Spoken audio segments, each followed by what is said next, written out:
Hi, welcome to the garden today. And today we're going to be going over how to repot your blueberries and the mistakes you should not make.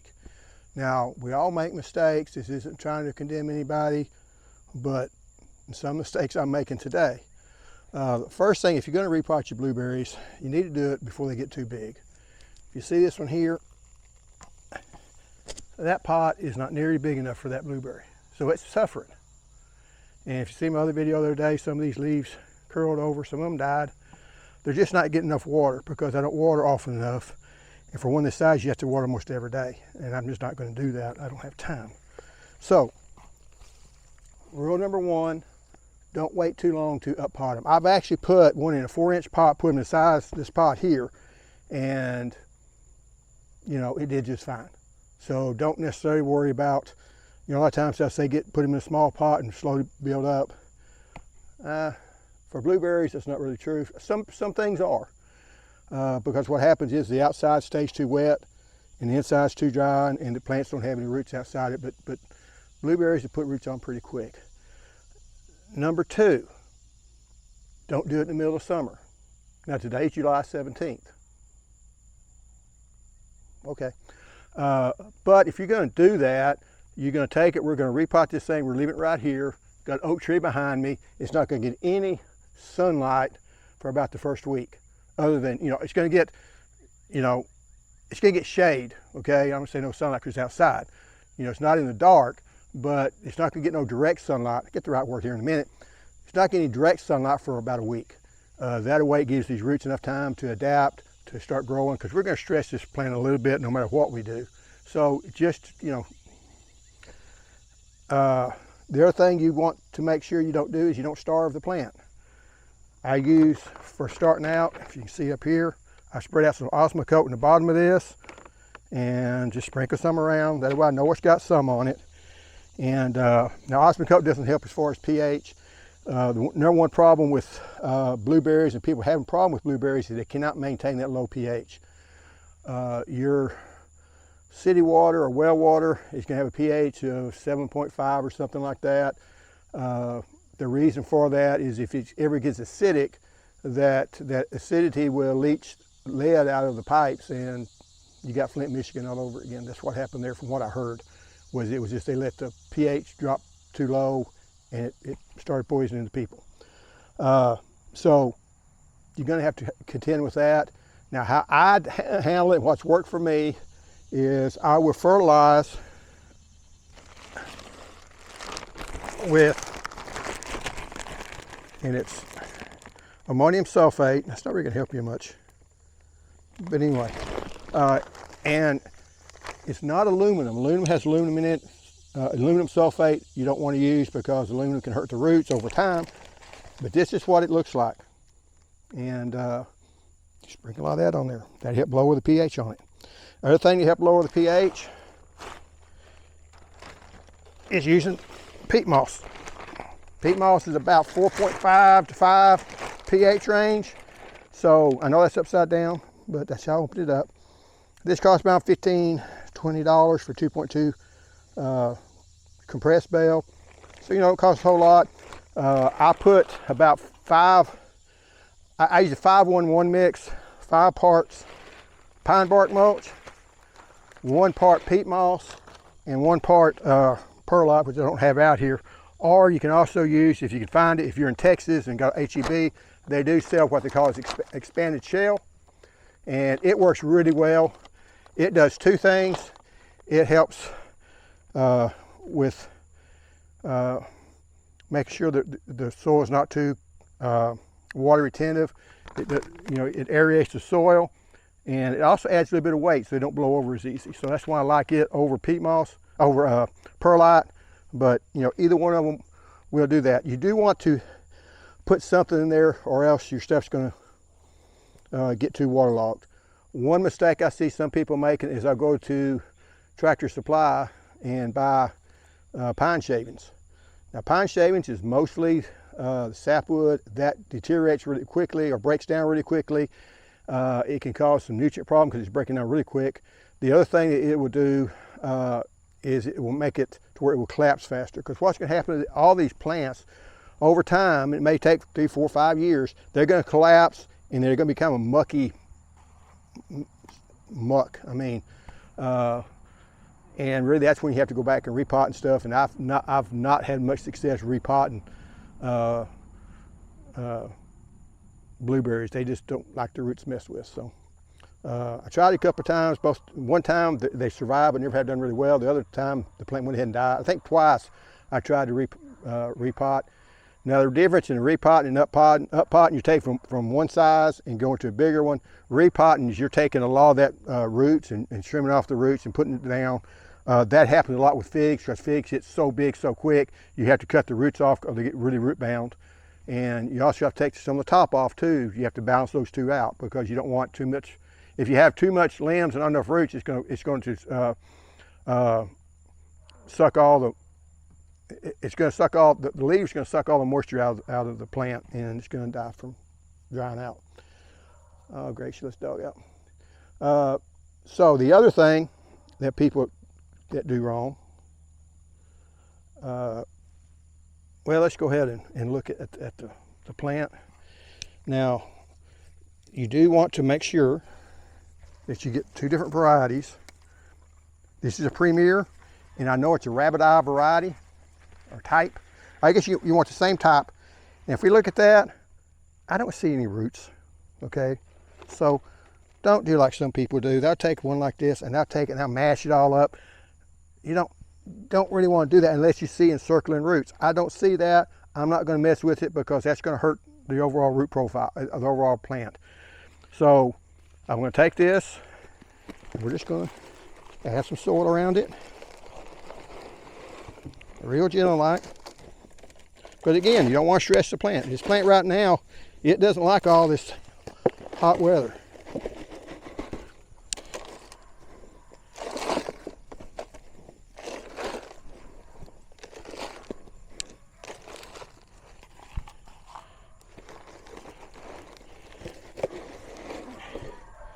When you get about this filled in here, I'm going to add a little bit more fertilizer to it. Also, I'm trying to encourage those roots to go out and dig to get some of it. And like I say, this osmo coat's not going to burn the roots that much. I'm going to put just a little bit more of this. And again, this ammonium nitrate is really trying to lower that pH. Now, one thing you don't want to do, another mistake people make, I just got a number of these back. Yeah, I could just make up a number and people won't really pay attention. But with ammonium sulfate, it does have a lot of salt in it. All a lot of your fertilizers, even some of your organics have a lot of salt in it. Some of your, especially your manures, and they're very sensitive. Blueberries are very sensitive to salt. So if you fertilize them too much, you get salt burns on them. They die on you also. I've killed one doing that one time.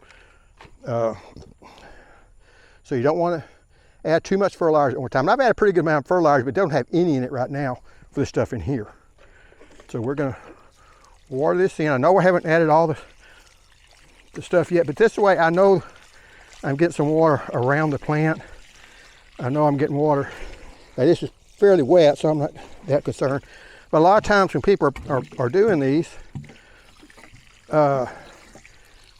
you just want to make sure everything is wet all the way down. You don't want to have it down so far nothing be wet. Now you still got this area right here, so you want to make sure you add enough potting mix.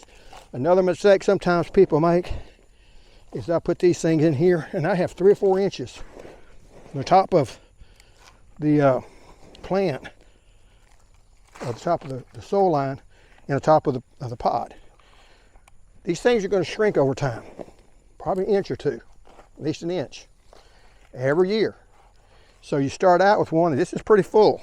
Now, you don't want to fill up too much, because then you can't hardly water them. All the water runs out. But that's going to give me enough area, and I water this in here later.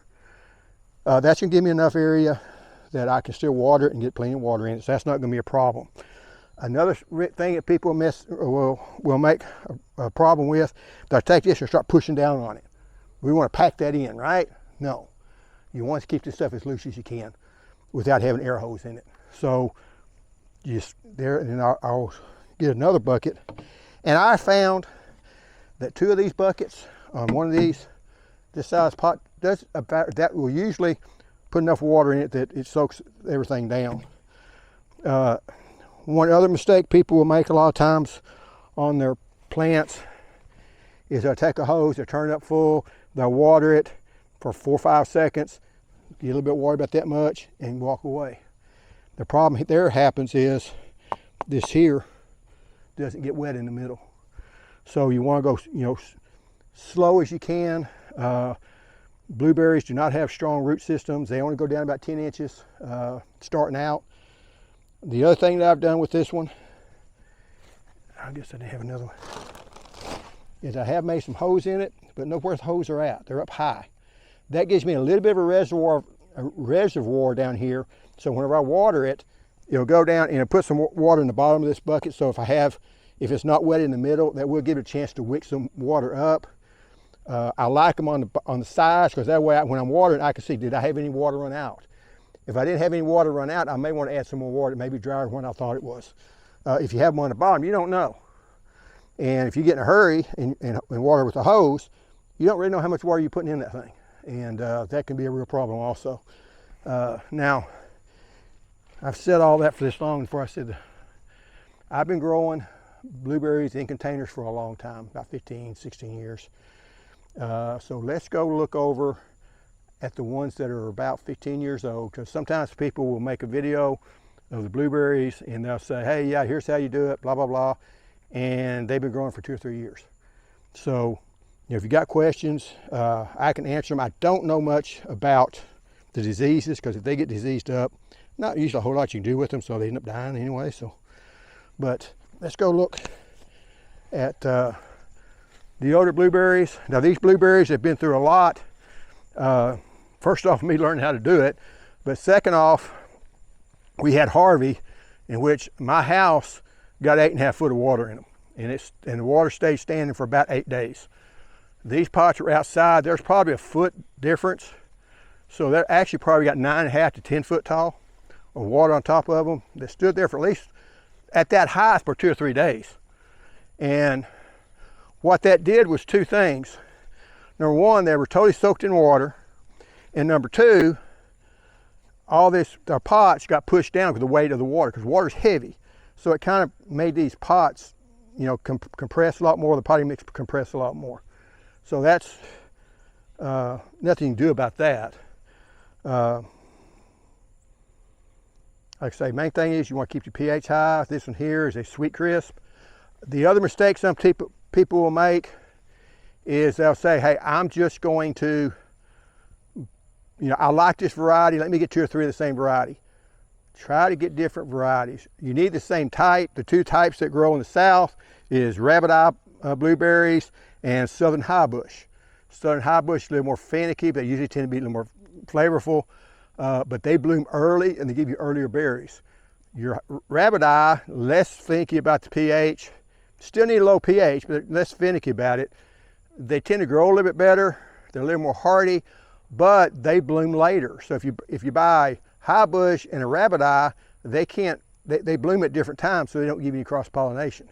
They also 2 different species, so that kind of hurts you also. So you want to try to keep, you know, 3 or 4 varieties of each type. And a lot of times you'll just go for one. I have tended to go with just the southern high bush. If you look at the southern high bush, and this one is sweet crisp, is one that tends to have a very poor form. But this one, even though it's not a high bush, even though it's a high bush, it grows a little bit more like the rabbit eye. They grow more straight up, rabbit eyes do, where your high bushes tend to be more bushy. This is one that I tried to up pot that didn't turn out very well. Here's the original root ball. And it just really hasn't extended out here very well, because if I dig down here, I've not seen, well, I've seen some roots. So it has migrated out some. This here is indication that the pH has gotten too high. So I'm working on that. This over here, the tendency that it got too dry, where you see these dead spots on the ends. So that's why they're like that. And a lot of times they'll be like this on the margins and they start dying back. That just didn't get enough water, so it killed the outer part of the leaf. So that's happened. The other thing is these things do not like to dry out. So keep them moist, keep them wet. They like moist soil, they do not like wet soil. So if you let them dry out, it really hurts the roots, and a lot of times they can die because of that. The other thing you do not want to do is when they do dry out, don't fertilize them at the same time they've been dried out. So if you know it's been 2 or 3 days since you watered them, you know if they've gotten kind of dry, the pot's got really light, so you know you didn't have enough water. Water that day and then come back the next day and apply the fertilizer, because that way they won't suck up all that salt at one time. And you know, I've made that mistake before. I had one that was in a small pot. It wasn't doing very well, so I thought, well, I add some more fertilizer. Still wasn't doing more, so I added some more fertilizer, then it died, and I'd done some research. Yeah, I shouldn't have done that. Counterintuitive, it wasn't doing well, so I should have cut back on the fertilizer, so it would have got rid of some of the salt. When you do water them, you do want water to come out the bottom of it, because if you just water it and the water never comes out the bottom of it, you've got a closed system. And every time you water, even if you're not fertilizing, even city water has salts in it, and those salts will slowly build up. So don't think that you're wasting water whenever you water a pot real well and it flushes out the bottom. You're actually doing it a favor. You're not wasting water. You're just helping dilute that salt and keeping that out. So I will say, look at the different varieties. Some of them have big berries, some will have smaller berries. The pink lemonade for me has not been very, this one over here, has not been very productive. A lot of people say it's got a low chill requirement. I've noticed that when we have really cold winter, we have cold winters with a lot of chill, it tends to do better. I've had some years it didn't bloom at all. I've had some years it made a moderate crop, but it does always seem to be a shy producer as compared to the other ones. I think Emerald was the one that just made bukus of really big blueberries, but they were pretty bland in the flavor. So usually the bigger the blueberry tends to be, the less flavorful they are, just because that's why they pick those. The smaller ones tend to be more flavorful. Sweet Crisp seems to be a lot of people's favorite if you can find it. Just because it's crispier and it's got that blueberry flavor to it also. I will say if you got access to a U-pick place, it's probably a lot cheaper just to buy them and go pick them than trying to grow them in pots. But if you don't have them, but the number one thing is you don't want that pH to get too high. Now, the sad thing about it, all this stuff I said about, well, this one over here shows you pretty good, showing that the pH is too low on it. If I get the pH, too high on it, if I get the pH too low, it's going to look the exact same. So if you got these odd colored, where it's got green and yellow and all that, and sometimes that'll be purple, like over here. This is one that's showing some nutrient deficiency. The same look they have the same look if they have too high pH or too low a pH. So you have to kind of figure that part out. I don't like those pH monitors, but for that it might tell you at least in the ballpark. You want to get a pH meter that was actually where you can calibrate it. They're not real accurate unless you get a really, over $100 or $7,500 ones. Those cheap, if they especially just got one probe in them, they're not very accurate at all. Those $15, $20 ones. But if it's all you got, the litmus paper works pretty good, but you got to take some soil out of it. You got to put some distilled water in it, mix it up out of two parts soil, 1 part distilled water. Let it sit for 5 minutes or whatever it says, and then test it. So its pH is kind of hard. I one time asked a man that later became state soil scientist in Texas. And I asked him about pH and what's the best way to test pH, and he just rolled his eyes and said, we have problems with it. So, they would send stuff off to the lab, they'd have stuff in the meters, and they wouldn't always match. So he said it's a moving target. It's kind of like taking your blood pressure. You take it in the morning, it may be different than you take it at night. Same thing with pH. But, like I say, I'm rambling a little bit, and I do emphasize pH because that's going to be your number one problem, but you can go too low on it. I will say some people, if you're living in a place that has if you like the limestone country, Central Texas, you're going to have to add something to your water or it's going to get too high. And one thing I've done is use vinegar at 1 tablespoon per gallon. Not ever watering, but when I start seeing this, I probably will do that with this one. But that's only a temporary fix, but I'm thinking since you're in a pot, that might be good enough. The best way to do it is to get some type of sulfur in there, but sulfur is tricky because sulfur works slowly. So you put sulfur in there and it will slowly lower it, and you may lower it too much.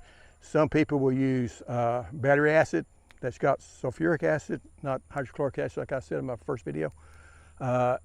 But you have to be real careful because that's, you know, at 100%, it's 100% battery, you know, 100% sulfuric acid.